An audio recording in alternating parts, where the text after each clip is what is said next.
Alors bonjour à tous, on se retrouve aujourd'hui pour une nouvelle vidéo. Donc ce sera ma première vidéo recette de la chaîne. Donc ce sera le banana bread, voilà.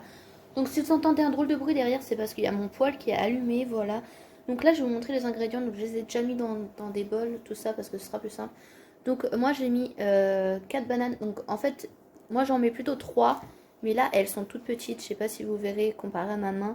Mais elles sont vraiment petites. Et du coup j'en mets 4, voilà. Ensuite, 250 g de farine. Donc là, c'est du farine de blé classique. 100 g de sucre. Donc après, le sucre, c'est vraiment par rapport aux personnes, si vous aimez quand c'est sucré ou pas. Je sais qu'il y en a qui en mettent plus, il y en a qui en mettent moins. Mais voilà, faites en selon vos goûts, le sucre. Ensuite, un sachet de levure chimique. Donc 2 œufs. Et là, vous n'allez pas voir, mais il y a de l'huile. Donc là, moi, c'est de l'huile de tournesol. Après, c'est environ 2 cuillères à soupe. Voilà. Comment c'est l'huile, vous pouvez mettre une autre huile si vous voulez, hein, moi je trouve dans les gâteaux c'est meilleur, l'huile de tournesol, ou après on peut mettre de l'huile de coco, enfin ça dépend vraiment. Voilà, donc aussi vous allez avoir besoin donc de 2 saladiers, donc parce qu'il y en a un qu'on va mélanger les ingrédients secs et l'autre les ingrédients humides. Voilà, et oui, je sais, j'ai oublié quelque chose, j'ai oublié le lait. Voilà, donc je vais aller chercher. Donc moi je prends du lait de vache. Voilà, après vous pouvez prendre du lait végétal, ça marche aussi, hein. J'ai déjà fait avec du lait de noisette. Donc voilà, du lait. Donc le lait, ça va être à peu près 2 cuillères à soupe également. Et donc le deuxième saladier servira pour les ingrédients humides. Donc moi je vais chercher le lait et je vous retrouve tout de suite. Donc du coup là je vais commencer donc par mettre les 250 g de farine donc dans le bol directement. Voilà. Hop. Donc après vous pouvez mettre comme ça en jugeant. Je vais essayer de pas que ça floute parce que sinon ça va être chiant. Voilà. Ensuite, je vais mettre les 100 g de sucre. Voilà, pareil. Donc là, j'ai déjà mélangé une première fois. Vous pouvez laisser comme ça et mélanger que quand il y a la levure, hein, mais voilà. Et après, je vais venir tout simplement mettre le sachet entier donc de levure chimique. Voilà, parce que j'aime bien quand ça gonfle, on peut mettre tout à fait... on peut en mettre moins si vous voulez que ce soit un peu plus dense, mais moi j'aime bien quand c'est assez aéré. Du coup, je mets entier, voilà. Et en plus, j'en mets partout, comme à chaque fois que je cuisine. Donc voilà, et là je vais venir mélanger une dernière fois. Donc là on va passer aux ingrédients humides. Donc je vais venir couper les bananes en rondelles. Voilà, donc pour après les mettre dans le saladier.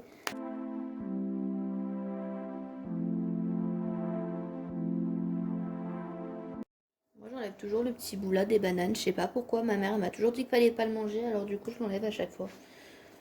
Alors que pourtant, je sais pas s'il y a vraiment quelque chose dedans, j'en sais rien. Moi, on m'a appris à pas le faire, alors je le mange pas. Dites-moi si vous le mangez en commentaire d'ailleurs. Voilà. Donc la dernière, et après je vais vous montrer quand je vais tout mélanger. Donc voilà, elles sont toutes coupées, donc je vais venir les mettre dans le saladier. Et je vais venir prendre une fourchette et je vais les écraser. Donc pour faire un peu une bouillie de banane, si on peut dire ça. Donc, vous voyez la peau des bananes, elle commence à être abîmée, mais les bananes à l'intérieur, elles sont encore nickel. Et puis de toute façon, même les bananes un peu sont un peu trop mûres. En fait, le seul truc qui change, c'est qu'elles sont hyper sucrées, quoi. Mais, voilà. Donc si vous le faites avec des bananes qui commencent vraiment à être ultra mûres, mettez moins de sucre, je pense, parce que ça va être trop sucré sinon.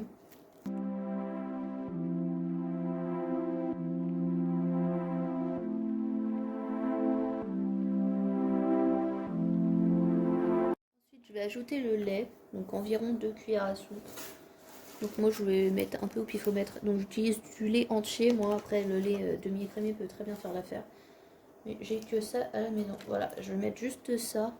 Donc là, je pense que ça fait plus que 2 cuillères à soupe, clairement. Mais on s'en fiche, voilà. C'est juste pour que ce soit un peu plus liquide, hein.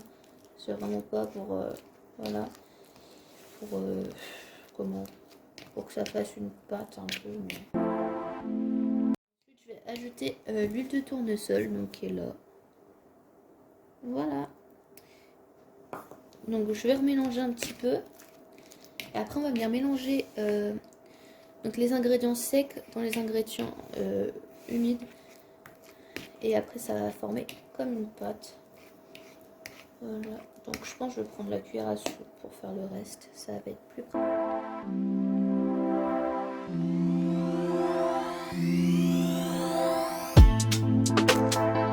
Je vais rajouter 2 œufs, je pense, voilà. Moi je commence à touiller et après seulement je rajoute les œufs, je trouve ça mieux. Après, je pense qu'on peut faire un peu les deux. On va essayer de pas mettre de coquilles, ce serait bête.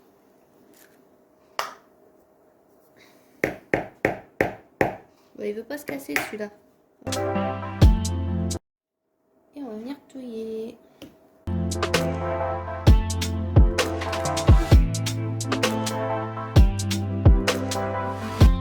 sur le banana bread, c'est que c'est facile à faire.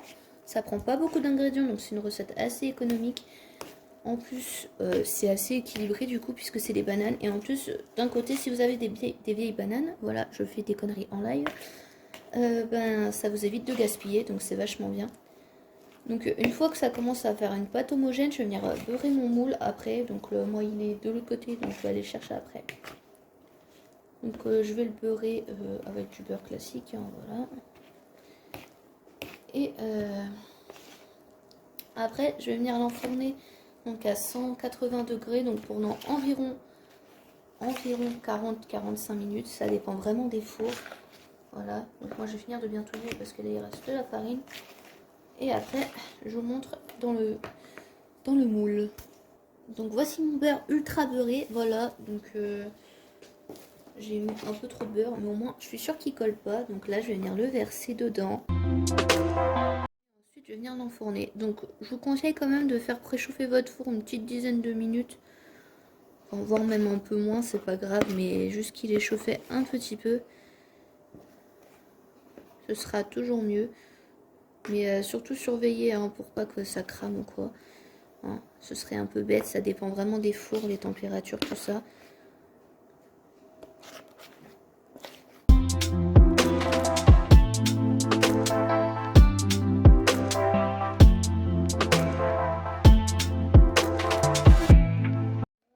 Donc ensuite, le truc le plus embêtant dans les recettes, on va s'accorder, c'est faire la vaisselle juste après. Mais bon, du coup, je vais aller enfourner ça et je vous montre le résultat à la fin. Voici mon banana bread une fois cuit, donc je l'ai laissé moins que 45 minutes, je l'ai laissé environ 35 minutes. Parce qu'il me paraissait déjà assez cuit, voilà. Donc du coup, il a bien gonflé comme vous pouvez voir. Voilà, donc j'espère que cette recette vous aura plu. Dites-moi si vous voulez que je fasse des recettes plus salées ou plus sucrées. Donc moi, ça dépend vraiment de mon humeur, voilà.